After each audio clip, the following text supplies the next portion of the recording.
Hi, queens and kings. Jump on in. Come. It is Transformation Tuesday, and I have on my coach's cap today. And we are coaching, we are teaching about self-doubt. That's my notification. And 6 ways to overcome self-doubt. So jump in. Let me get my bang right. As you jump in, I'm about to count us down. Share this. Tag somebody. Let me know you're here in the comment section. And we will get started in a few moments. Countdown.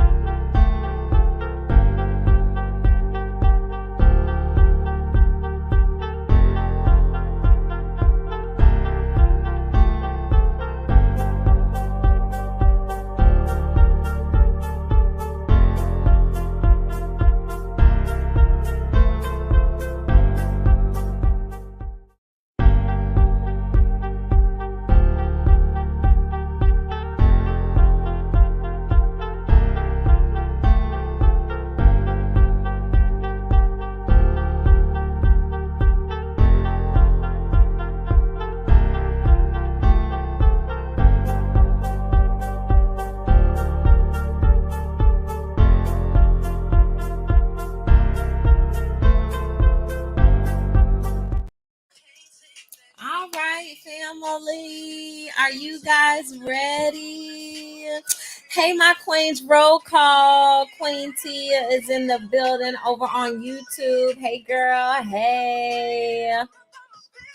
We've got Queen Monique over on YouTube. Hey, Queen. Hey.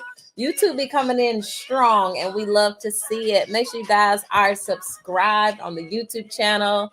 Make sure if you are on make sure if you are on Facebook that you have your notifications on. This is Transformation Tuesday. Yay! This is Transformation Tuesday. I am so glad that you are here. We do this every Tuesday. Hey, Auntie Phyllis Dawson is checking in. I love it. I love it. You guys go ahead and share this, tag somebody, because if you are somebody who struggles with self-doubt, in other words, you are always questioning yourself, second guessing yourself, it takes you a while to make decisions, or you don't have the belief in yourself that you know you should have, which also ties directly to your confidence. And baby, we are here to help you. This is what Transformation Tuesday is for. If you join us on Mondays, it's Word Study Monday. It's your spiritual study hall. But Tuesday, I switch caps and I put on my coaching cap, and I am Destined Inspired, the Confidence Queen. And we are coaching on helping you develop yourself from the inside out, all things confidence, character building, communication, right? That includes setting healthy boundaries. That includes accomplishing goals. All of those things are tied into your Transformation Tuesday with me. So I know we go a little bit earlier than we do on Mondays, but I like to get it in and get you out of the way. So we'll only be about an hour to an hour and a half on Tuesdays. So make sure you have shared this, and then let me know in the comments, are you ready? I need to know. Hey, Queen Fatima. Hey, girl. Hey. Hey, King Jimmy. Hey, King. Hey. So make sure you have shared this. And we're going to get started because I'm not going to be on long. I want to get in and help you, and then we can be out of here to enjoy the rest of your Tuesday evening. There go my queen. Hey, Queen Faith. Hey, girl. Hey. Hey, girl. Hey. You guys share this, and we're about to get started. You got your notes.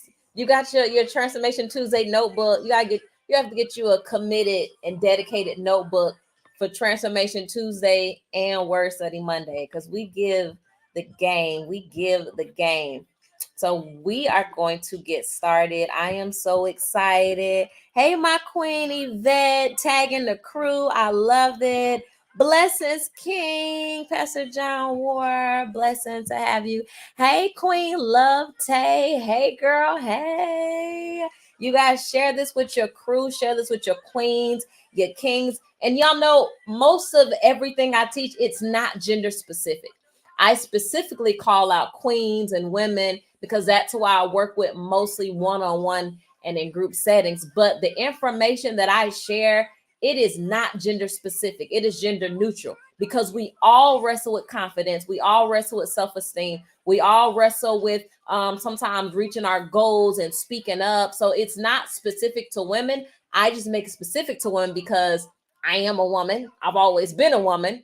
I've only ever been a woman, and I will continue to be a woman. But I want you to know that many men watch this, many men DM me and let me know that the information I share, the videos I post are helpful. So don't be ashamed to share this with other people as well.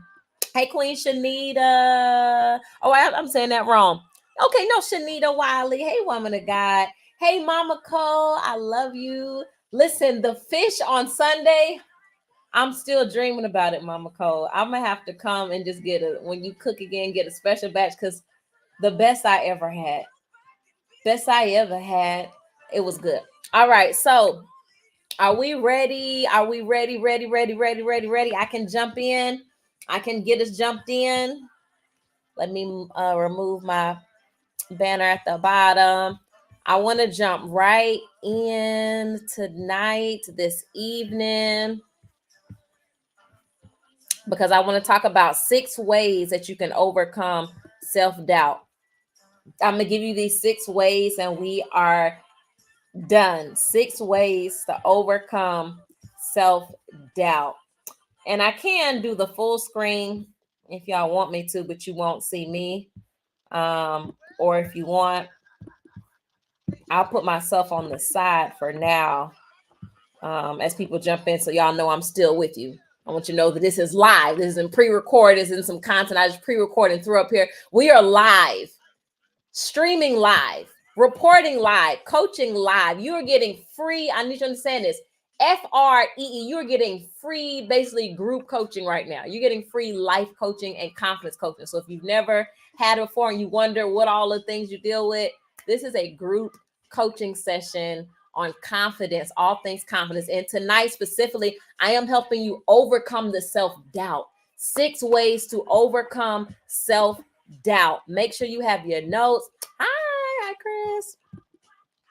Thank you, Queen Yvette, for tagging. We are Wimberly. I love it. Queen said yes. Are we ready? I need you to share this. I need you to tag. Do what Queen Yvette did. You guys are so supportive every week since I've started this. I've been doing it a few weeks now, and you've been so supportive of it. I love it. I appreciate it. Lives are being changed, whether you know it or not. Confidence is being built. Someone's self-esteem is being built. People are overcoming obstacles that they were not aware that they had or didn't know how to overcome, not just because of me, but because of you. Because you share this, you share Monday Word Study, you share Transformation Tuesday, you allow your timeline to become somebody else's lifeline. Somebody may never pay for coaching, or some people may never even go to church. Some people may go and never understand. But because you are being a social media evangelist, right? No title even needed. You're helping people. And those are stars on your crown. So when we say share this, it's not about me. It's not selfish for Destiny Inspire. Baby, you're changing lives. And what you do for others, God remembers you. So there may be one day that your children or your nieces, your nephews, they're in need of help. They're in need of someone to help them get through some situation because God remembered you and what you did for someone else. He will remember your family and your children and your loved ones. So when we say share, never think it's just, don't get so common and used to saying share. You are truly changing lives. This is content that will reach places that you can never imagine. Okay, so I love it. Hey, Queen Carissa, are we ready to jump in? Let's go. So I was talking to give you guys time to get your notes ready, get your things ready. 6 ways to overcome self-doubt. So first things first, understand doubt is developed, right? You develop being doubtful. It's something that you can develop over time, right? So I don't want you to think that you're born with doubt. Like, no, at some point, you begin to develop doubt in your life through the things that you experience, through things you encounter. and we'll talk about that. But doubt is developed, but it does not have to define you. Never think that what you're doubtful about concerning yourself, that defines who you are. It doesn't. And we want to dismantle all of that today. Somebody put in a comment, today. Today we are dismantling that today. So doubt is something that is developed, right? But it doesn't have to define you. It's a learned behavior. So anything that you learn, guess what? You can unlearn it. It may take time, but it's worth it. So you're going to unlearn the self-doubt. Also, doubt does not determine your destiny. You get to decide. So you don't have to rely on what you're doubtful about for your destiny. You get to decide at any moment, I'm going to change my mind. I changed my mind about what I thought I couldn't do, what I thought I wasn't capable of. I changed my mind. Why? Because I get to decide my destiny. We like to put everything on God. God will only do as much as you allow him to. Not because he can't, he's all powerful, but because he lets you choose. So if you're choosing to stay in self-doubt and you're choosing to be your own hindrance, he will allow you to, because he's not going to force you. So you get to decide on your destiny. You get to decide, this is not how I want my life to go, living in self-doubt. All right. And the third thing, doubt is like fear. It is a defense designed to keep us safe. So fear's purpose, fear is not evil necessarily, right? We don't lean into it, but fear is not like an evil thing. Fear was designed to keep us safe, right? Originally, that's right, Mama Cole, it is a choice. Somebody say it is a choice. Fear, it's what kept us safe all the way back to primitive times. It's what kept the hunters from going out getting eaten by lions, tigers, and bears. The fear of, okay, that's a dangerous animal. Let me not do that. The fear of, I can get hit by a car. Let me not cross the road right now. Right. So there's a healthy fear that's designed to keep us safe. But when you lean too far into it, the fear, just like self-doubt, it's calling itself defending you, but really it's putting you in harm. It's putting you in harm's way because it's harmful to what you're supposed to do and accomplish in your life and in this world. So we don't want to allow doubt or fear to defend us when it doesn't have to. Only use doubt and fear when it's necessary, but it can't be a way of life. All right. Are you with me? You got to let me know you rocking with me in the comments as we go along. Let me know you rocking with me. So now how is doubt developed? So it's developed over time. It can be developed from, I'm just giving you some background. We're going to jump into the 6 ways. It can be developed over time. Sometimes if you have overly critical parents or caregivers or non-affirming caregivers, right? Where you're expected to perform or you're expected to always get it right, or you're overly criticized or criticized a lot. And sometimes it doesn't mean that they were doing it in a malicious way. That may just be how they were raised. That may be how they were parented. So they're parenting the same way. They're very critical, or they're not affirming. They don't acknowledge a lot that you do, or maybe they're fearful. I know this is where you can have a fearful parent or a fearful caregiver, and they're so fearful to do anything, they put that fear in you. So it makes you fearful to do anything. It makes you second guess your own abilities, right? And sometimes they can cause the extreme effect, right? If they were too carefree, it can make you do the opposite and make you extremely doubtful, right? Also, memories of your past setbacks and failures create self-doubt. You're putting things in the proper perspective. Thank you, Mama Cole. I got my support corner in here today. I love it. I love it. Memories of your past failures and setbacks also develops doubt. And then also constantly comparing yourself to the ability of others. A lot of times we doubt what we're capable of because we're comparing it to what somebody else is capable of. So if somebody else is capable of doing something, we begin to doubt, okay, I don't think I can do it like them. So when you begin to compare yourself, you'll automatically be filled with self-doubt, right? Comparison is a killer. Comparison is a killer, right? So let's talk about the signs of the struggle, because the struggle is real, but it don't have to be. These are signs that you may struggle with self-doubt. If it's good, you got to share. Hey, Mama Yvonne, go ahead. Be safe. You can hear me in your ears. Thank you for joining me. I love you. All right, you guys, make sure you're sharing this. Signs of the struggle. One sign that you struggle with self-doubt is you consistently self-sabotage. Meaning you basically start talking yourself out of things that should have worked. So you should have got the job, you should have gotten a relationship, you should have, done whatever, but you begin to self-sabotage it because you're doubting your abilities. You begin to doubt yourself and you create problems that did not exist before. You literally self-sabotage your own success because you're so doubtful, you create reasons to mess up. Like you'll start an argument when there wasn't even an argument warranted because you're doubting that maybe this is too good to be true. So that's a sign that you deal with self-doubt. Guilty. Me too. Me too. I love when y'all comment. It gives me good feedback. All right. Low self-esteem. If you know that you struggle with low self-esteem, and remember we talked about your self-esteem is your worth, your worthiness. So if you struggle with feeling worthy or feeling good enough or things of that nature, that also comes with self-doubt. Chronic procrastination is not always a sign, but a lot of times chronic procrastination, sometimes you procrastinate because you doubt if you can do it. So you procrastinate even doing it because you're afraid of failing. You're doubting your ability to succeed. So instead of even beginning, I quit before I begin. So I procrastinate. Chronic meaning you do it constantly. The constant need for reassurance. You always need someone else to reassure you if what you're doing is right, if it's a good idea, if you should do it or not, if it's a good thing to them. So you constantly need reassurance. You struggle accepting compliments. That's one we don't really realize. If you struggle with getting compliments from others, when they compliment you, you can't receive them all the time. Self-doubt. And also difficulty making decisions on your own. If you struggle making decisions on your own, you always need somebody else to make it for you, or you always have to ask somebody else what their decision is. I'm not talking about, yesterday we talked about the scripture and the multitude of counselors there is safety. So I'm not talking about your mentors, your coaches, your teachers, your spiritual figures. I'm talking about you just have to ask all the time. Every decision you make, you got to run it by somebody else or you can't make a decision on your own. That's a sign of the struggle. Honey, get off the struggle bus. You don't belong in there. You don't belong on self-doubt. That's it. That's a good one too. Thank you, Kendrick. What's up, King? Always apologizing. That's included as well. Very good. Very, very good. Thank you for including that. Very, very good. All right. So here's a quote that I love by Shakespeare, William Shakespeare.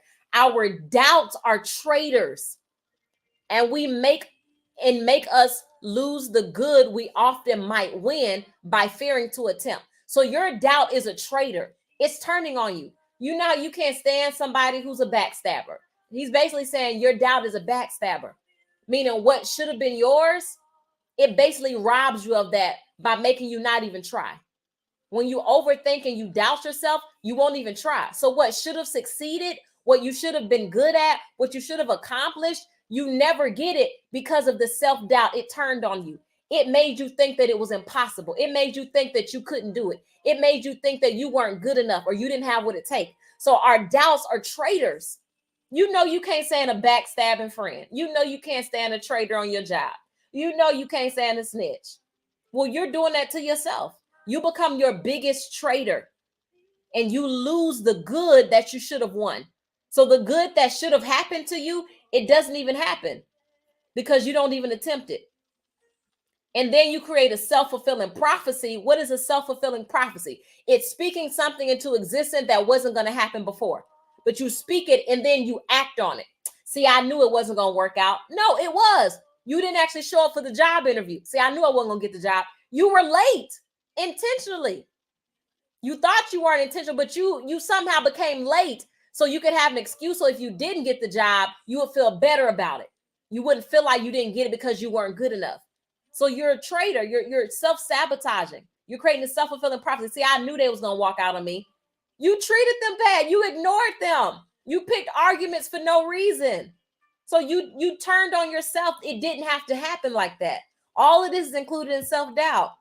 I see the crew jumping in. This is good. So how can we get out of our head with self-doubt? I'm glad you asked. Is that my cousin Mimi? I'm glad you asked. We're talking about it. We're talking about this next. That is what we're talking about. 6 ways to overcome self-doubt. So I'm just giving some some background information. But at least I know y'all tuned in. I know y'all locked in.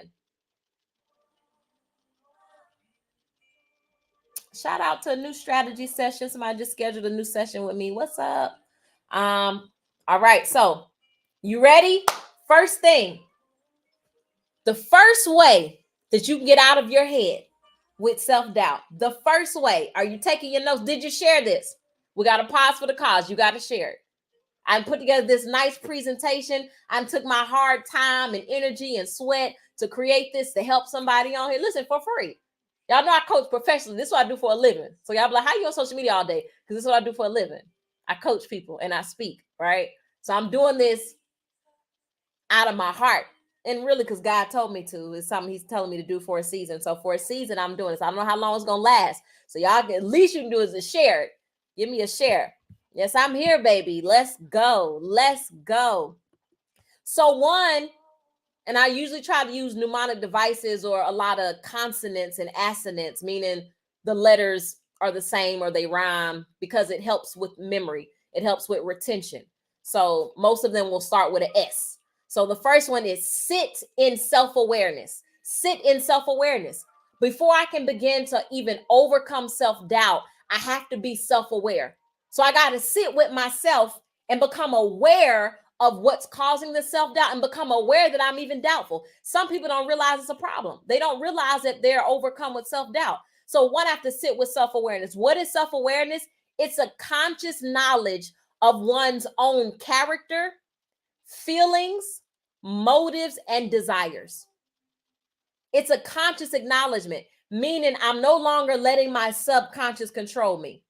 I'm no longer letting my subconscious, things that I don't even think about, meaning operating on autopilot. I'm becoming aware and I'm sitting with myself saying, you know what? I have a problem with self-doubt. You know what? I notice my self-doubt show up during this time. I notice I begin to doubt myself when this happens. That's called self-awareness. I notice when people say this to me, it makes me feel like this. Self-awareness, a conscious knowledge of your own character, your feelings, your motives, and your desires. What drives you? What is your motive? What motivates you? When I become aware of what motivates me, it will help me get out of self-doubt. When I feel doubtful, what motivates me to keep going? What motivates me to do something that I wouldn't have normally done because of my self-doubt? So self-awareness, I got to be self-aware. Mama Cole said we are creators because we come from the creator, so we can create confidence. Absolutely. You don't have to be born with it. I know the commercial say maybe it's Maybelline. Maybe she's born with it. Maybe it's Maybelline. With confidence, you don't even have to be born with confidence. You can create your own confidence. And that can happen by eliminating the self-doubt. Hey, my Queen Vanoya checking in, right? Queen Yvette still tagging people in. Look at her. She trying to help her sisters out. My mom used to have a saying, can I help a sister out? That was my mom saying whenever she ministered or whenever she did radio. She passed away, but she's always say, can I help a sister out? So I'm going to say, can I help a sister out? Can I help a brother out? So self-awareness. The first step, if I want to overcome some of this self-doubt, I got to be self-aware. I got to know my own character. What is my character like? What causes me to revert back to this? What is it about me that I know about me? There are certain situations I know me. I know when I get around certain environments or certain things are said, I know how it makes me respond. I'm aware of that. So it doesn't catch me off guard because I'm aware of it. So I have to sit with my self-awareness. I have to know my feelings, know my motives and my desires, right? Is it good? Hey, my queen. What's up? One of my riders. My girl. My mama Cole. Hi, Bill Allen. Hi. Thank you for joining us. All right, so let's go a little deeper with self-awareness. Remember, we only have 6 keys. We only have 6. So we're on 1. So I won't be on here long. So get what you can get while the getting is good. All right, so self-awareness. How do I become self-aware? 1, identify that doubt exists. Because some people are in denial that they're doubtful. They'll make excuses for it. No, that's not doubt. I just want to be cautious. Or here's one. I'm just a perfectionist. How many people are guilty of that one? I just like stuff a certain way. So it takes me a while before I actually put my work out, or it takes me a while to do. I just want to make sure everything is perfect. when really sometimes you're doubting if it's good enough. You're overthinking it, and as a result, you're underperforming. You're self-doubting, and that creates self-doubt creates self-sabotage. Somebody got to put that in the comments. I never thought about that way. Yes. Somebody put in the comments, self-doubt creates self-sabotage. So you got to identify that the doubt exists, because we'll chop it off like, oh no, I'm not doubtful, I'm just careful. Right. And because you're so careful, you haven't accomplished your goals or things that you should have done or should have gotten. You didn't get it, not because you weren't good enough, but because you didn't try, or because you kept second guessing yourself, and maybe you delayed and now it was too late, or you delayed and now you failed at it, not even because you're a failure or because you didn't know what to do, but because you took too long. You doubted yourself. It's almost like, think about driving. And when you're trying to switch lanes when you're driving, and you have a window of opportunity to switch lanes, but you overthink it or you wait too late, then by the time you decide to switch lanes, now a car came and hit you. How many accidents happen because when you had the time, you overthought it, you overanalyzed it, you procrastinated, you took your time, and now another car came faster. When you had time, you had plenty of time. But when you're teaching a child to drive, sometimes they'll doubt themselves. And that self-doubt created the accident. It wasn't because they didn't have the right of way, but the self-doubt created an accident. That's what happens in our lives. Woo! That was a good analogy. I think that was pretty good. I said self-doubt creates self-sabotage. Hey, my Sharon. I love you. Self-doubt creates self-sabotage. Yes. Okay, so y'all are paying attention. Y'all rocking. So it's helping. It looks like it's helping. That's it. It's because we hesitate. That's what self-doubt does. It creates hesitation. And now by the time you act on it, it's not the right time. I posted today, keep preparing for what you're praying for. Don't stop doing the work. Don't stop putting in the work, because that's how you prepare for what you're praying for. So when the opportunity comes or when it happens, you're ready. You walk right in it. There's no, oh, wait, I'm not good enough or I'm not worthy. No, I am worthy because God says I'm worthy. I am worthy because I put in the work. So I'm not going to doubt myself. No, I've done what I needed to do. So when you don't sit in self-awareness and deal with this stuff, then when the right relationship comes, when the right opportunity comes, when the job comes, when everything comes, because you didn't deal with it and become self-aware, you now self-sabotage it because you weren't ready. The only reason why you weren't ready because of the self-doubt. You had the education, you started putting in the work, but you still didn't deal with the doubt. Somebody put in the comments, deal with the doubt. You got to deal with the doubt. Hey, my Queen Zipporah, good to see you in here. Hey, Queen, Women's Financial Empowerment Group checking in. I love it. You let self-doubt control. Oh, I like that even better, Mama Cole. You let self-doubt control the steering wheel instead of you controlling the steering wheel. Perfect. You said it even better. Instead of you controlling your own steering wheel of your life, you're letting self-doubt drive. You sit in shotgun, but self-doubt is driving. Deal with the doubt. Hey, Queen Ruth, deal with the doubt. You have to deal with the doubt. You cannot afford to end this year or go into another year not dealing with your self-doubt. So all this vision boarding you're doing, all of this pretty stuff, if you're filled with self-doubt, how are you going to accomplish it? So you have to sit with yourself with self-awareness. So self-awareness can also be boosted through journaling. So journaling, journal prompts, and asking yourself powerful questions. So you begin to journal, it creates critical thinking. You can even look up journal prompts for self-doubt.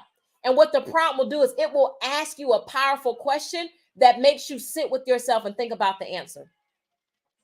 So my question, so if let's say you self-doubt on your job, what environments am I in that causes the most self-doubt? When do I notice myself doubting the most? What relieves my self-doubt? How long does it take me to make a decision on average? Do I do well with making hard decisions?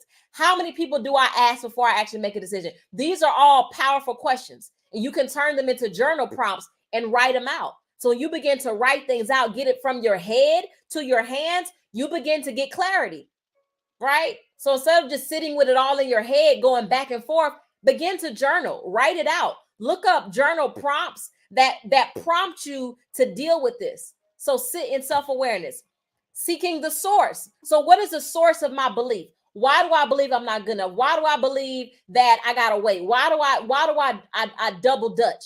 Why do I, you know how you play double dutch? Okay, hold on. Why do I play double dutch? What's the root of it? And we talked about it. Remember the last slide, other slide, it talked about some of the problems of self-doubt, where it comes from, childhood, critical parents. So ask yourself, what is the source of it? What's my limiting belief? What do I believe about myself or about the situation that's not really true, that's causing me to doubt? What is the root cause? What is that limiting belief that I'm thinking? You're welcome, Queen. Yes, like, share, subscribe.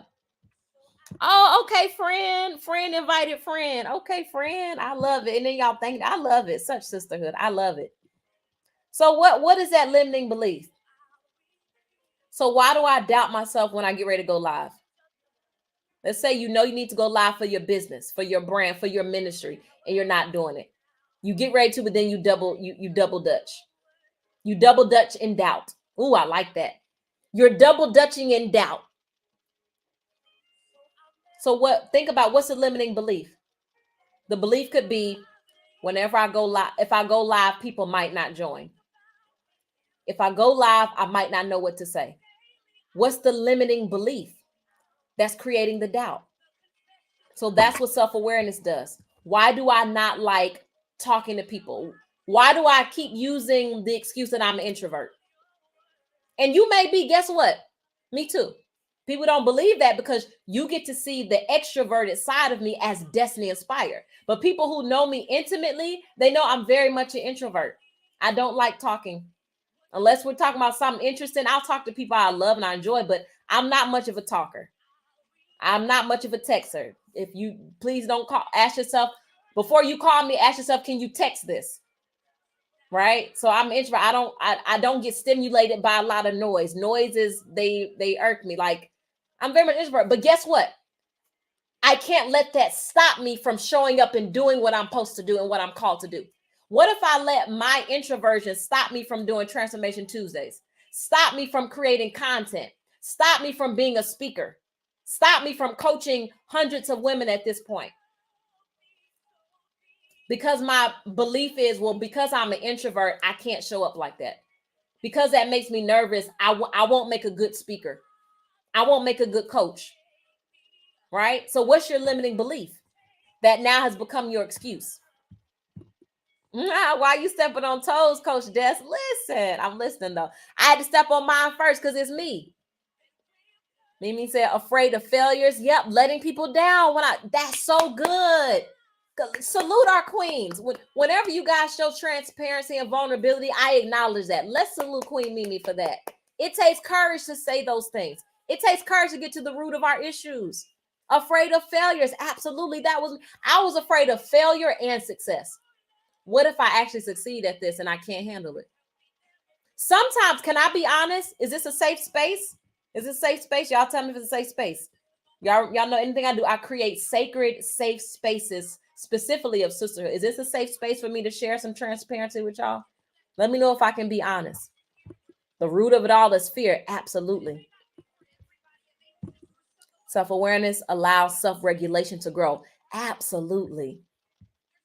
You remind me of Queen Dawn. Is this Queen Dawn Allen? Finding your voice, because growing up I didn't have one. So good. So good. It's a safe space. Thank you. Let us know it's safe here. You can be vulnerable on here. Deal with the self-doubt. You can be vulnerable and transparent. It's a safe space. You know what? I was like, is this my Queen Dawn? Your speech betrayed you, Queen. Your speech betrayed you. When I saw that Allen, I was like, no, she talking like Dawn Allen. This person's talking like Dawn Allen. Yes. Okay, so I was afraid of success. And if I'm honest, it's a safe space, right? If I'm transparent, sometimes I still have to deal with my self-doubt, meaning I still have to wrestle with my fear of success.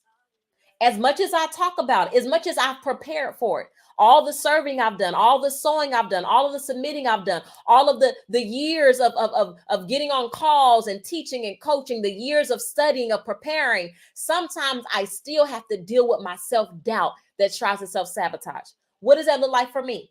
Sometimes if I'm getting too much attention, I will withdraw. You didn't know that, did you? I'm being transparent. Sometimes, see, I'm gonna take this off the screen just so you can see my face and get my banging right. Sometimes my self-doubt or my self-sabotage will look like you want people to follow, you want people to support, you want the views, you want the likes, you want the shares, you want people to see what you're doing so you can help more people, you want the reach. But then when it comes, sometimes I'll withdraw. Sometimes I'll go ghost. Not necessarily go ghost, but sometimes I will pull back. So as soon as things start picking up, I'll pull back. That's self-doubt. So I have to get to self-awareness. Says, okay, Destiny, why do you withdraw? When do you notice yourself withdrawing? When there's a lot of attention on me. When there's too many likes, when there's too many views, when there's too many people praising me, or why do you do that? And I have to realize the root cause, it goes back to trauma. It's a trauma response. It goes back to past situations. We talked about what's the root, what causes self-doubt? For me, sometimes it goes back to those things. It goes back to being told you should be seen and not heard, or vice versa, heard and not seen. It goes back to being told in relationships, you just want attention. You just want it. So I'm like, oh wait, oh my gosh, this is too much attention now. Am I being vain? Is it too much? So I will withdraw instead of using it as a springboard to shoot forward and to get more follows, get more views, to get more of my message out there that I know is changing lives. I will withdraw. Do you know why I make myself go live? So not just because it's what God put on my heart to do, but because I'm getting out of my own comfort zone. This is me tussling with my own self-doubt. As great of a communicator as I am, as charismatic as I am, as much as people love to see my face and see me go live, I don't do it like I should. 6 years of me being Destiny Inspired, I can count on my hand how many times I go live a year, maybe 3 times. Knowing it helps me build my business, knowing it grows my audience, I won't do it. I will settle for, okay, I'm just going to post these good status. I'm just going to post pre-recorded content. I don't want my face to be seen like that. So I'm being transparent with Destiny. I'm letting you see insight to Coach Des. So when you see me showing up, I don't want you to think, oh, well, it's easy for her to do it because she's good at communicating. She's good at talking. She's a coach. I still have to wrestle with my own self-doubt. Are people going to share this? Are they going to show up? Are you going to make sense? Are they even going to enjoy it? Is it even going to help people? The enemy still tries to wrestle with me. So we still tussle. So me committing to this, whenever I put my name on something, I have to commit to it. So by me branding it, I got to follow through with it. Now, if I just randomly go live, there's no accountability. It's like, oh, I didn't commit to it. I can just do it whenever, which I'll never do it. But when I put a flyer out and I say every Tuesday is Transformation Tuesday, when I say every Monday is Word Study Monday, guess what? I have to commit to it now because I put my name out there. So that alone helps me overcome the self-doubt, because self-awareness says, Destiny, if you're not accountable for it, then you won't do it. That's what self-awareness tells me. Is it making sense? Yes, fear of success. Sometimes fear of, okay, what if I become successful and I can't sustain it? When I first got into coaching and speaking as Destiny Inspire, my coach believed in me before I could believe in myself. My coach would pour into me and speak into my life. He wasn't necessarily like a strong believer, but he believed in me. He believed in God, but he believed in what I was called to do. He believed that I was going to change the world. So I would have to borrow his faith in me and his belief and his assurance until I could get rid of my own doubt. Because the fear of success looked like, what if I can't sustain this? Like, what if it actually works, but then I can't sustain it? What if I go so far and then I burn out? What if I go so far and then people no longer want what I have? What if I succeed and then people think that I left them behind? What if I succeed and then people think I'm better than them? Like the fear of actually being successful. What if I succeed and I lose people? And that comes with it. It's the price of it. So you can have a fear of success and a fear of failure. And I feared being successful as much as I wanted it, because the fear came from, again, voices in my ear, voices in my head. No, don't promote yourself. That's vain. No, just let God exalt you, which we do. But if you run a business, that don't mean don't promote yourself. That don't mean put yourself out there. So self-sabotage looks like I'm not going to put myself out there. I'm just going to wait. The faith without works is dead. Well, God said he going to do this, so I'm just going to sit back and wait, because if I put myself out there, I'm trying to do too much, or I'm trying to make it happen. I had to wrestle with all of that. And sometimes the programming still tries to come back. So I have to daily reprogram myself. That's why I renew your mind. So self-awareness says, Destiny, you know you. So what you have to do is you have to commit to it first and figure out the rest later. I don't know what I'm going to speak about every week. I just commit to it. And I know once I commit to it and put my name out there, I can't go back. So even if I doubt myself, I got to do it anyway. I got to do it in spite of the doubt. Somebody say, do it in spite of the doubt. Yes, that's me. Yeah, success can intimidate those closest to you. Yeah, because what if I become successful and people think I'm better than them, or they get intimidated, and so I lose a friend. So sometimes we'll shrink ourselves. Self-doubt looks like I'm gonna shrink myself because I doubt if I there's doubt involved. I may lose this, I may lose them. So now I'm just gonna doubt myself because I don't believe that I can maintain all of this. That's me. I don't like the attention either. Listen, people think I love it. I really when y'all send me positive texts, or sometimes I cringe, like, oh, it's too much, because I'm not used to it.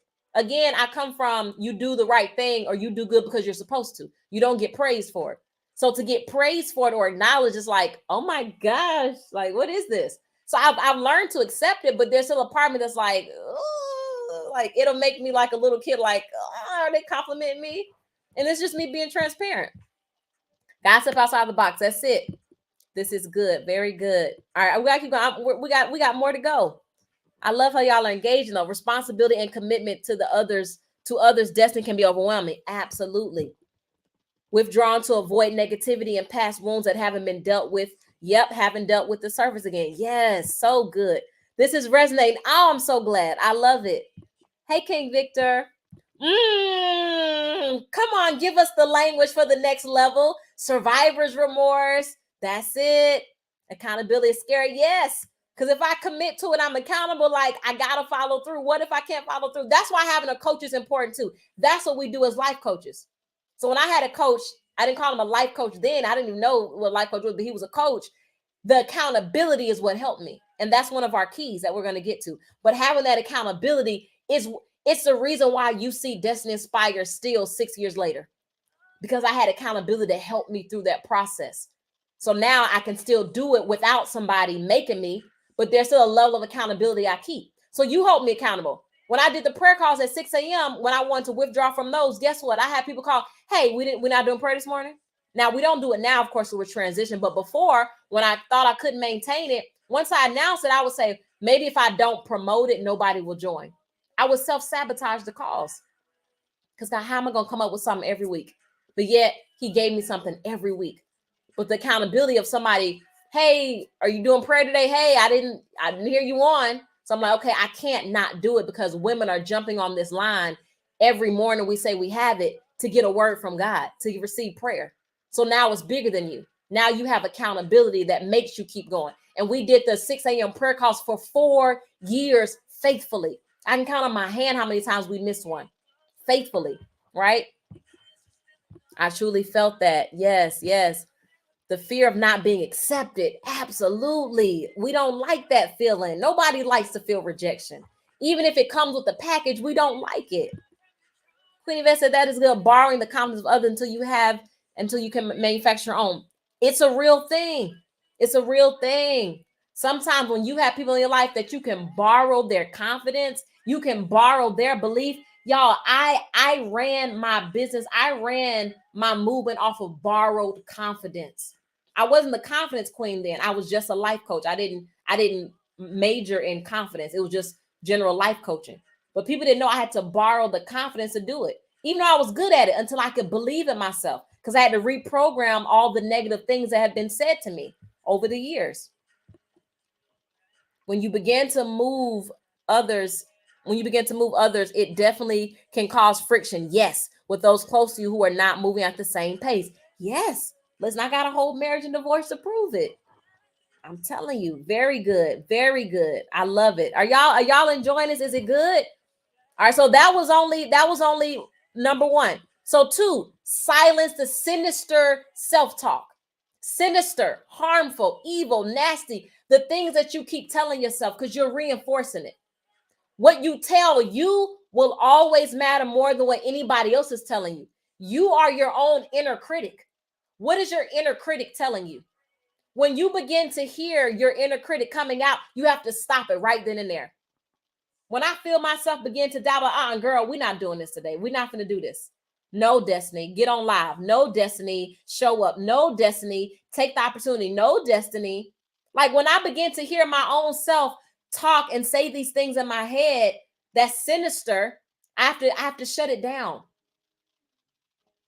Negative self-talk reinforces the limiting belief. So whatever that negative belief is that you have, the more you keep repeating it, you're enforcing that negative belief.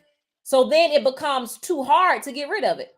You can still get rid of it, but it becomes harder to get rid of because you kept reinforcing it. That's like somebody constantly telling you you're not good enough. You're not good enough. You can't do that. Somebody constantly telling you you're not pretty enough or you're not that cute. And they consistently do it, and then you begin to repeat it to yourself. You begin to repeat it to yourself. So you start reinforcing the negative behavior. So you have to silence those voices. Sometimes the self-talk is from somebody else's voice because of what someone else said. And now you're repeating it to yourself as your self-talk. You know, you give yourself a pep talk, you give yourself a negative pep talk. So it's not even peppy. Forming a habit, facts. It forms a habit. You ever been around somebody and they always have something negative to say? Like, no matter how something can be going good, but they always find something like the glass is half empty. They're reinforcing that negativity. So it makes it harder for them to overcome it.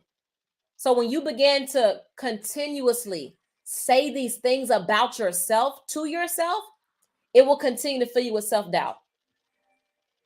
Girl, you're not smart enough for that. You gotta get more education, or you gotta do this first. Oh, you need more friends, you need more followers, or you don't have this yet, or you gotta do this first, or no, you remember last time you failed, or every time you do that, it never works out. That's sinister self-talk. You have to reframe that. I posted a quote the other day, I want to say Sunday, the imposter syndrome. We'll do a whole class on that. But it says, I don't know what I'm doing, and people are gonna find out. Reframe that. I may not know what I'm doing yet, but I'm going to figure it out. Reframe. It's a term in coaching. You'll hear me say these terms a lot. Reframe it. It's like taking a picture with an ugly frame, putting in a different frame, and the picture looks different. So reframe that. So instead of saying, I don't know what I'm doing, and sooner or later people are going to figure it out, you say, I may not be sure of what I'm doing right now, but I'm going to figure it out. I'm going to figure it out. That now builds confidence and begins to diminish the self-doubt.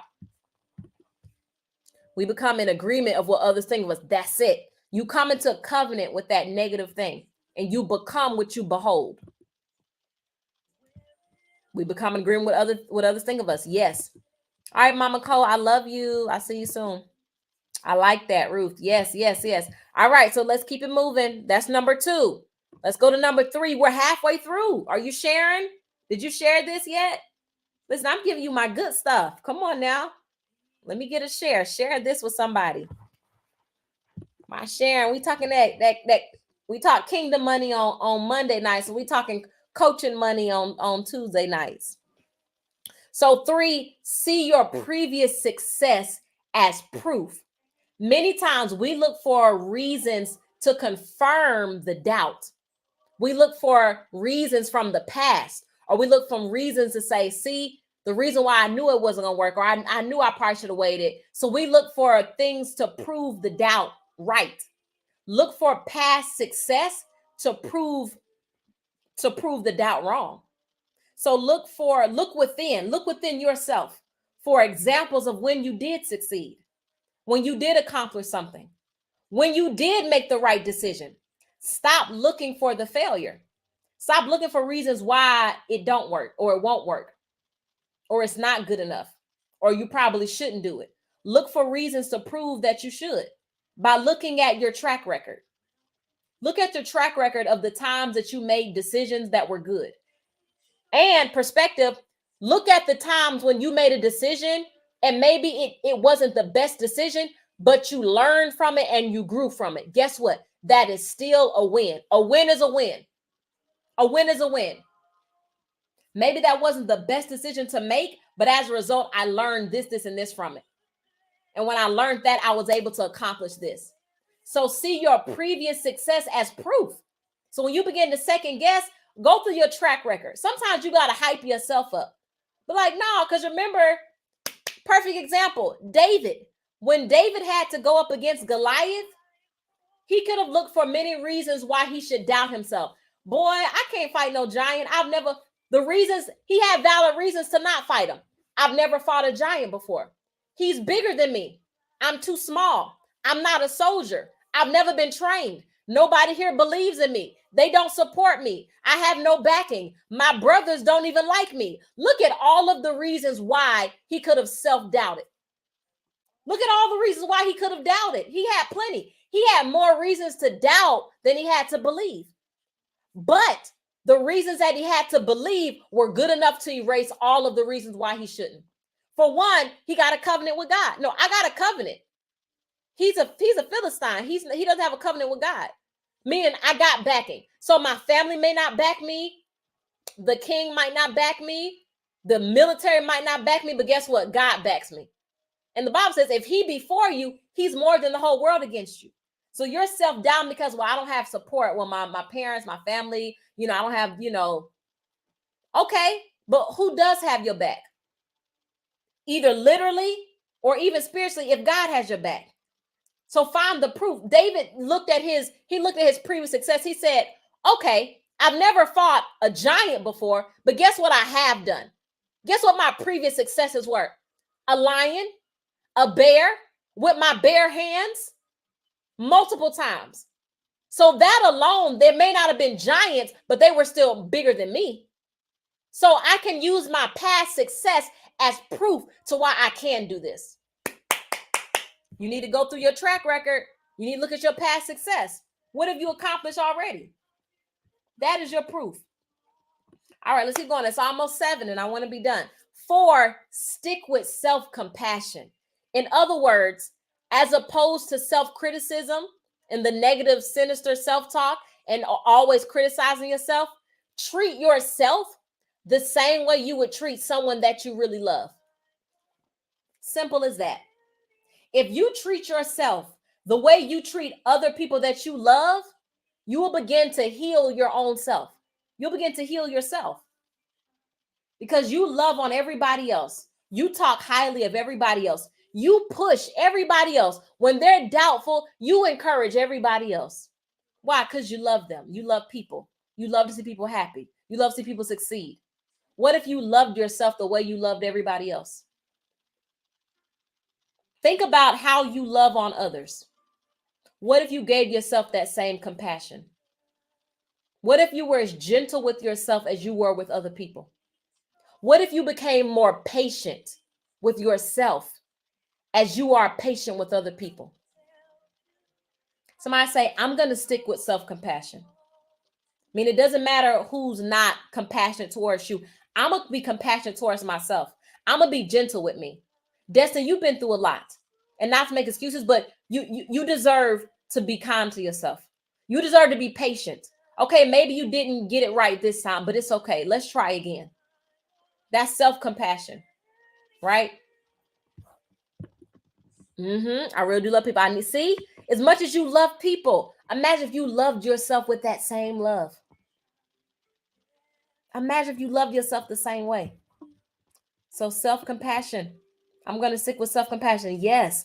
You got to tell yourself that I'm going to stick with self-compassion. Stick with it, meaning I'm not going to do it a couple times and stop. No, I'm going to stick with it. I'm going to make it a habit of being compassionate to myself. That's not vain. It's not arrogant. It's not cocky. No, if I'm not kind to me, why would I expect anybody else to be kind?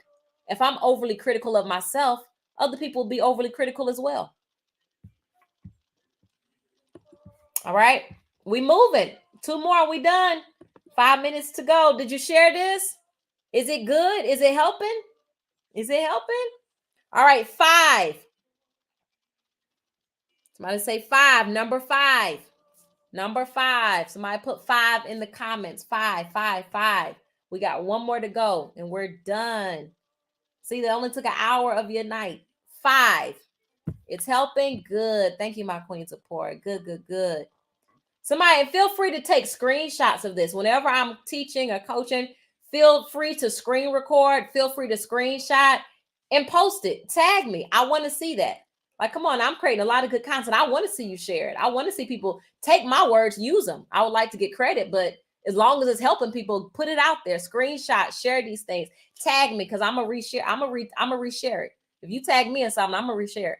So 5. So that's it. 5. Surround yourself with a strong support system.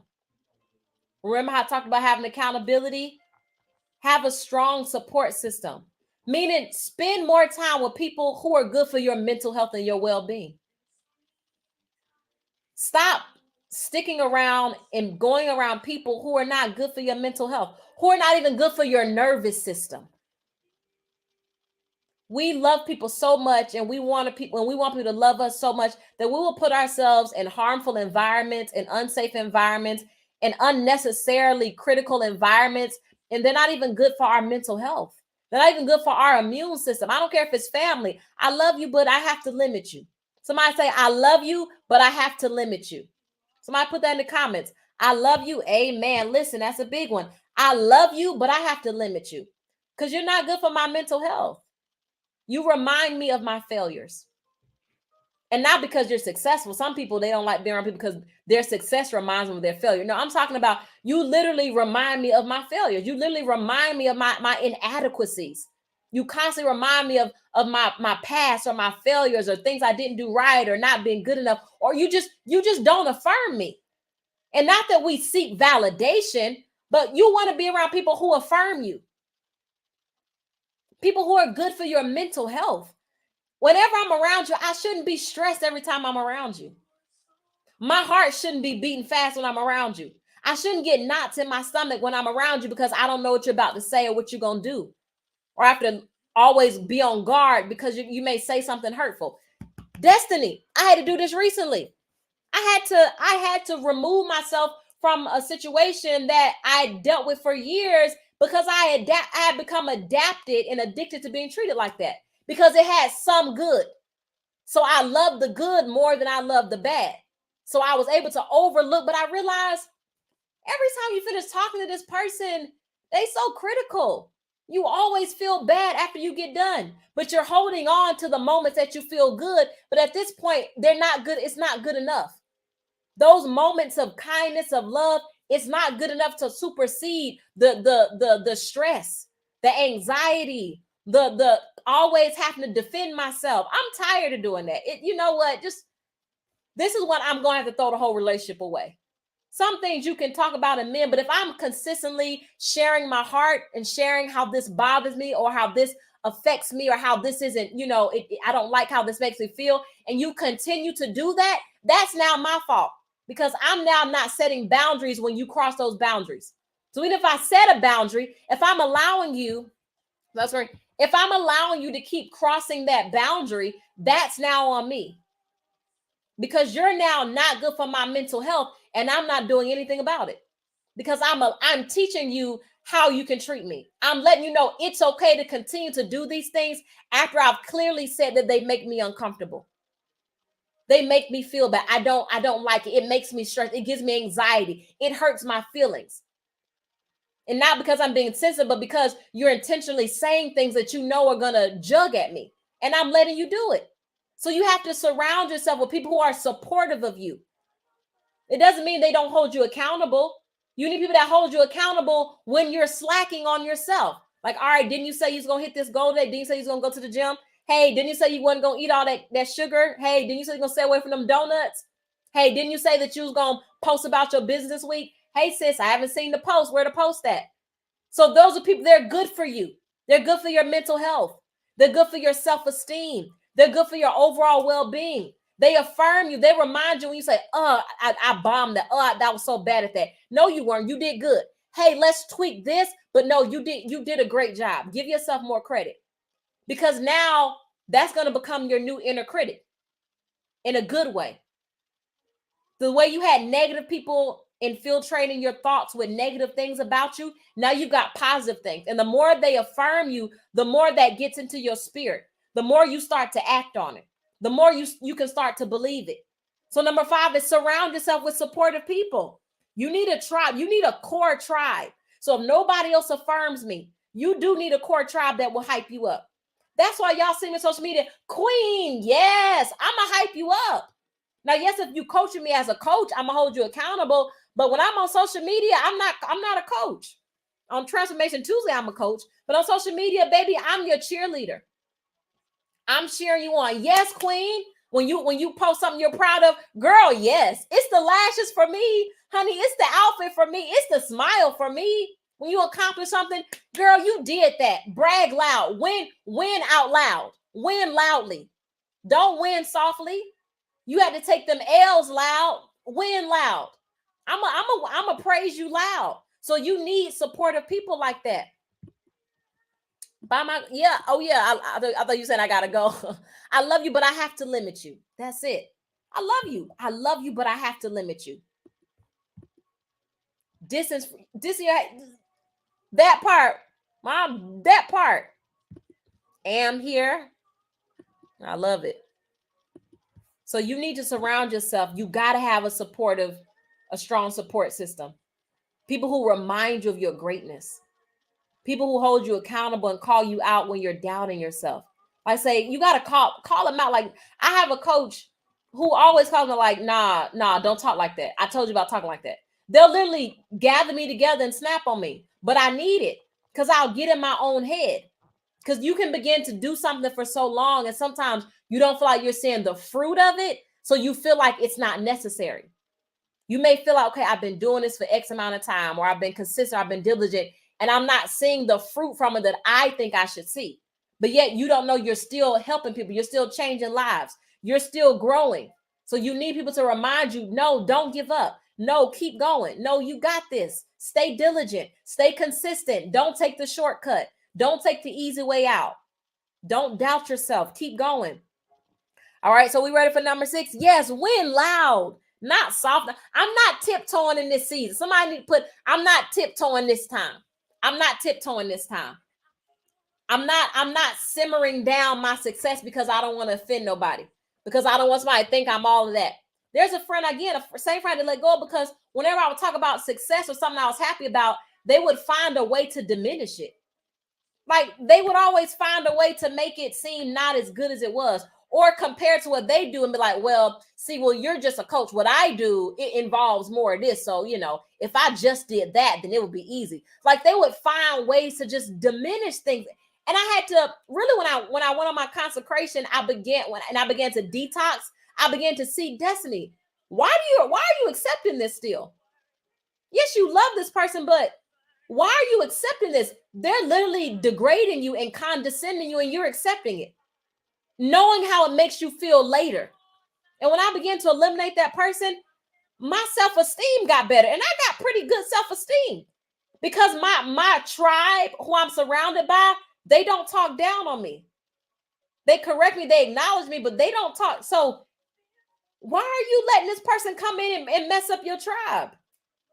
You're not even accomplishing what you could because you listening to them. Like, it's a no for me. It's a no. That's why I'm not tiptoeing this time. I'm not tiptoeing this time. Think what you want. I'm not tiptoeing this time. I suffered for this success. I labored for this. I put in the time. I put in the sweat equity. I'm not tiptoeing.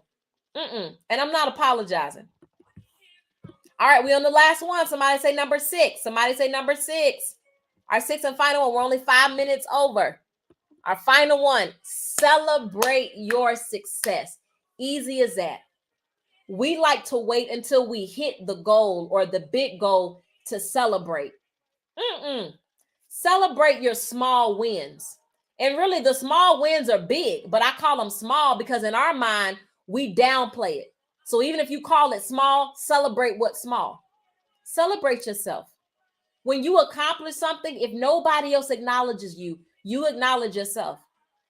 Celebrate your strengths, celebrate your success. And here, attempted something, celebrate that. Because it took courage to attempt it. I said, whenever the confidence is not there, lead with courage. So if I don't have the confidence yet to do it, I'm going to lead with courage and do it anyway. I'm going to do it in spite of my fear. I don't even know if I can accomplish it. I may be doubting myself, but I'm going to do it anyway. And then I'm going to celebrate the fact that I tried. You don't have to celebrate. I know growing up, it's like you don't get celebrated for trying. I do, because I need that. I'm self-aware that if I celebrate even the try, it will inspire me to do it harder the next time. If I celebrate just taking the first step, it will inspire me to take another step. So no, we don't overly celebrate and get complacent and satisfied, but self-awareness says, I know that I need a celebration just to take a next step. And then eventually I may not have to celebrate myself every single step of the way. But for now, it took so much just to show up. It took so much just to go speak to a stranger. It took so much to step outside my comfort zone. I'm going to celebrate that. When you begin to celebrate your success, your small wins, and even your attempts, you will begin to decrease the self-doubt. Is it good? I'm not tiptoeing and I'm not apologizing. Not this time. Now, I let you convince me before that it was vain or that I was cocky or so I would shrink myself. I'm not shrinking. I'm not tiptoeing and I'm not apologizing. There's one less person that I got to worry about if you don't like it. Because who I'm called to, thank you, Queen, for reminding me, hit that like button. If you haven't pressed like, if you're on YouTube, like the video. If you're on Facebook, like the video, share it. It helps it circulate on the algorithm and reach more people. I'm taking a risk and I'm stepping out on faith to do these videos, to do these lives, because I want to help more people. So I'm taking a chance that perchance somebody will see it and it will change their life. It will be the catalyst that sparks their confidence, that they'll become a better mom, a better wife, a better CEO, a better entrepreneur, a better ministry leader, right? So when you share, that helps me. That encourages me. Okay. Was this good? Was this good? Let me know in the comments. We just did 6 ways to overcome self-doubt. So you have to go back, keep watching the replay, watch it again, take notes. Sometimes I know at 6 p.m., we're just finishing work, we're just settling down, getting the kids, getting food ready. So you may just be listening. Now you get to go back, take notes, walk through it, go through the steps, let it begin to resonate. And then when God lays somebody on your heart, that means he probably wants you to share it with them. He didn't lay them on your heart for no reason. Like, allow yourself to be selfless and share this with someone else as you also become selfish. So the selfish part in a good way is you're getting what you need now. You're filling your cup back up. You're being told things that you need to hear. And then the selfless part is now I'm going to share it so somebody else can benefit from it. Was this good? Did this bless you? Did it help you? Yes, it was good. Amen. I love it.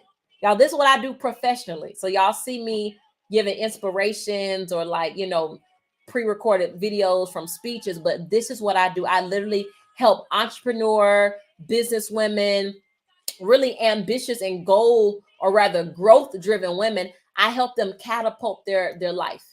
I help them catapult their confidence so they can have good success in life and business. So you succeed in your business, in ministry, and in your personal life, right? So this is what I do. I am Des Inspired. I am a master certified life coach and confidence coach. Many people don't actually know that about me. They just know I'm inspirational and I'm, encouraging, and they know me as like a woman of God, but I am a professional that does this for a living. I'm a full-time coach and speaker. So this is what I literally do. It's help people, help women and men. So continue to interact every Monday and every Tuesday. Also, Saturday, you guys, Friday is the last day and we're cutting off. Extraction Extraction, a virtual planning experience. If you have a vision, goals, there are things that you know, like, I have to accomplish this next year. I cannot go another year and not step out on this. And you're unsure how to do it, or you need to know what are the steps. How do you actually make sure you can accomplish it? How do you actually manifest it? And then what is the actual strategy? It's not just some elusive magic trick. That's not that. I'm going to help you at Extraction. And if you are VIP, we're going to do a private Q&A session. We're going to do a private Q&A session where you'll get to ask me questions. You'll literally get to ask me questions about even your, let me get the link for you guys to get your ticket. Who in here has already got their ticket? I know I got several queens that have already got their ticket for Extraction. But I'm literally taking the time out to literally help you become successful in 2024. And Extraction also, it's extracting you, meaning to take out. I'm helping you get out of things that have you trapped this year. So in 2023, there are some things that you need to be extracted out of in order to excel in 2024. I do. Yes, queen. I'm going to drop the link. So get your ticket. The sales end Friday. And even if you cannot, let's say you are not able to make it the whole time, or you have something going on. I have actually 2 other things going on that day as well. You're going to be able to get the replay. So with general ticket, with general access, you'll be able to get the let me drop the link. You'll be able to get 30-day replay. With VIP, you'll get 60-day replay, plus the private Q&A, plus the official strategy workbook. It's a virtual planning experience, and I'm posting it in Facebook. And I would love for you to be a part of it. Like, it's going to be very intimate. And it's also going to be, you don't even worry about anybody seeing you. If you don't want to be seen for the general, you don't have to be seen. And I'm a little extra, so it's going to have a charismatic movie type effect to go with it. Okay. Cause